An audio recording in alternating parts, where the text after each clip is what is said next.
न योग मांगता हूं, न सिद्धियां मांगता हूं, ना मुझे स्वर्ग चाहिए, ना मुझे ब्रह्मलोक की इच्छा है, ना एक छत्र सार्वभौम का राज चाहिए, ना रसातल का राज्य है। और तो और भगवान मुझे इस कर्म के बंधनों में बार बार जन्म देते रहे, मैं तो यही मांगता हूं।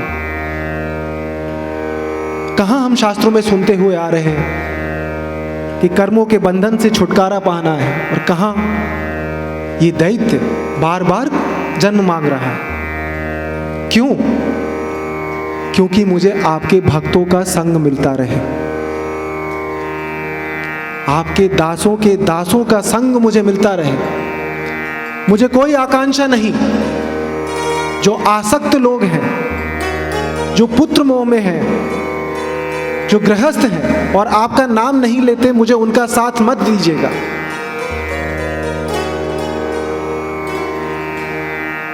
इस तरह भगवान की स्तुति की है 4 श्लोकों में।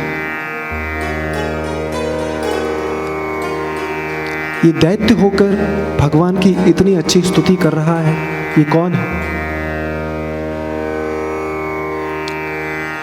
पूर्व जन्म में यही दैत्य चित्रकेतु नाम का राजा था, जिसकी पत्नी का नाम था कृतिदिति। यही चित्रकेतु नाम का राजा, जिसके कोई संतान नहीं थी, ऋषि अंगिरा और नारद मुनि के वहां पहुंचने पर हमने पहले सुना, जिनकी संतान नहीं होती है उनको ऋषियों के आशीर्वाद से संतान उत्पत्ति भी होती है। इनको एक संतान की उत्पत्ति हुई, लेकिन चित्रकेतु की अन्य रानियां इस बात से ईर्ष्या करने लगी और ईर्ष्या में आकर चित्रकेतु के पुत्र को विष देकर मार दिया। इस बात से दुखी होकर जब चित्रकेतु ने ऋषि अंगिरा और नारद से ये प्रार्थना की कि उनके पुत्र को पुनः जीवित किया जाए, तो अंगिरा ऋषि और नारद मुनि के समझाने से वो नहीं समझे।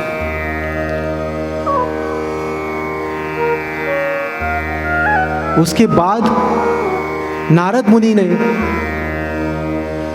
अपने अंगिरा ऋषि के साथ मिलकर अपने तप के आधार पे, अपनी भक्ति के आधार पे उस बालक की आत्मा को पुनः बुलाया और उसी बालक से कहा कि तुम्हारे पिता तुम्हारे मोह में ग्रसित हैं। तो उस बालक ने कहा,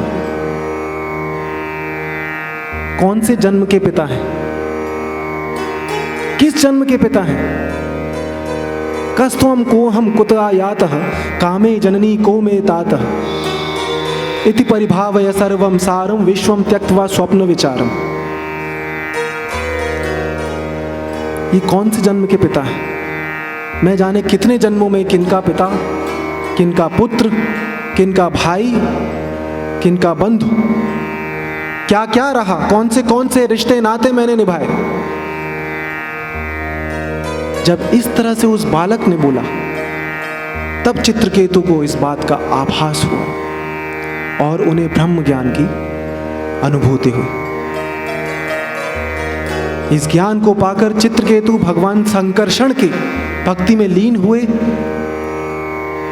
और उनमें अपना मन लगाकर उन्होंने विचरण किया। यहां पे भी हमको ये बात देखने में आ गई।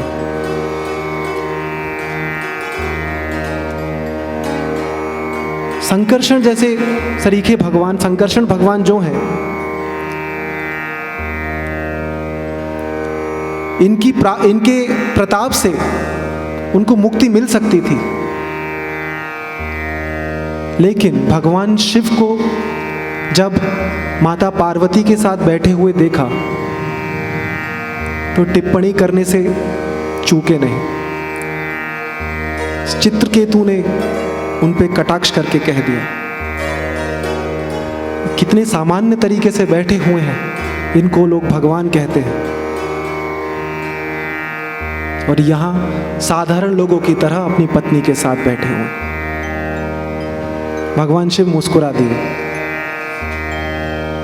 लेकिन माता पार्वती से ये बात सहन नहीं हुई और श्राप दे दिया। तुम बातें तो ऐसी करते हो जैसे कोई आसुरी प्रवृत्ति हो तुम्हारी। जाओ, मैं श्राप देती हूं, तुम अगले जन्म में असुर हो जाओ। क्रोध किया चित्रकेतु ने? नहीं। भगवान के भक्तों का परिचय बार बार हमें देखने को मिलता है, कुछ नहीं कहते,